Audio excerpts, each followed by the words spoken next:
Hello 1 இன்னைக்கு நம்ம பார்க்க போறது 2026ல மலையாளம் லாங்குவேஜ்ல ரிலீஸ் ஆன மூவி தான் பேட்ரியாட். இந்த மூவி தான் இன்னைக்கு எப்படி இருக்குன்னு பார்க்க போறோம். டைரக்டர் மகேஷ் நாராயணன் இயக்கத்துல மலையாளம் சினிமால ரெண்டு மிகப்பெரிய ஆக்டர்ஸான மம்முட்டி அண்ட் மோகன்லால் ரொம்ப நாளைக்கு அப்புறம் இணைஞ்சு நடிச்சிருக்க படம் தான் பேட்ரியாட். இது ஒரு அதிரடியான சைபர் கிரைம் த்ரில்லர் படமா உருவாகி இருக்கு. டெக்னாலஜி வளர்ந்துட்டே வர இன்னைக்கு இருக்க உலகத்துல நம்ம கையில இருக்க ஒரு சின்ன ஸ்மார்ட் போன் வழியா நம்ம மொத்த வாழ்க்கையும் எப்படி முடக்க முடியும் அப்படிங்கறத இந்த படம் ரொம்ப டீட்டெயிலா சொல்லியிருக்கு. இதுதான் இந்த படத்தோட கோர் சப்ஜெக்டும் கூட. இந்த படத்தை இன்னும் டீட்டெயிலா பார்க்கறதுக்கு முன்னாடி நம்ம சேனலை சப்ஸ்கிரைப் பண்ணி வச்சுக்கோங்க. அப்பதான் இந்த மாதிரி மூவியோட அப்டேட் அண்ட் ரிவ்யூலாம் உங்ககிட்ட கம்மியான டைம்ல என்னால் டெய்லியும் கொண்டு வந்து சேர்க்க முடியும். மர்மமான முறையில் நடக்கும் டிஜிட்டல் குற்றங்களை மோகன்லால் ஒரு உயர் போலீஸ் அதிகாரியாகவும் அண்ட் மம்முட்டி ஒரு ரகசிய ஏஜென்ட், அதாவது டார்க் வேர்ல்டுல நடக்கிற பிரச்சனைகளை கண்டுபிடிக்கிற ஒரு கேரக்டராகவும் இவங்க ரெண்டு பேரும் சேர்ந்து எப்படி இந்த பிரச்சனையை எதிர்கொள்றாங்க அப்படிங்கறத ரொம்ப விறுவிறுப்பா சொல்லியிருக்காரு டைரக்டர். மோகன்லால் அண்ட் மம்முட்டி இவங்க ரெண்டு பேரோட ஸ்கிரீன் ஸ்பேஸ் ரொம்ப ஈக்குவலா கொடுக்கப்பட்டிருக்கு. ஒரு காட்சியில பார்த்தா மோகன்லால் தன்னோட அமைதியான நடிப்பால மிரட்டி இருக்காரு. அடுத்த காட்சியில பார்த்தா மம்முட்டி தன்னோட கம்பீரமான குரலால கைத்தட்டு வாங்குறாரு. இவங்க ரெண்டு பேரும் சேர்ந்து நடிச்சது ரசிகர்களுக்கு ஒரு பெரிய விருந்தா அமைஞ்சிருக்கு. பகத் ஃபாசில் அண்ட் போப்பன் கதையோட டைரக்ஷனை மாத்திர முக்கியமான கதாபாத்திரத்துல இவங்களோட தன்னோட நடிப்பை ரொம்ப நல்லா வெளிப்படுத்தி இருக்காங்க.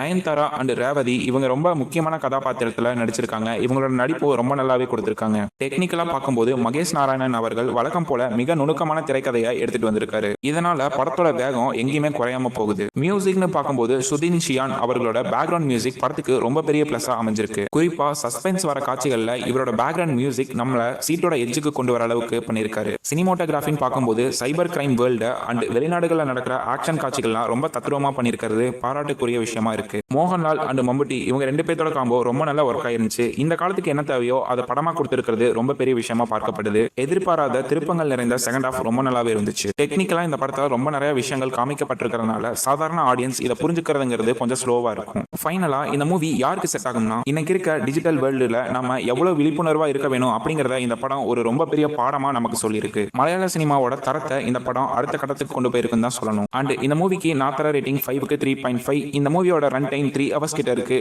அண்ட் லைக் பண்ணுங்க, ஷேர் பண்ணுங்க. அடுத்த ரிவ்யூல சந்திப்போம். until then keep watching, keep chill.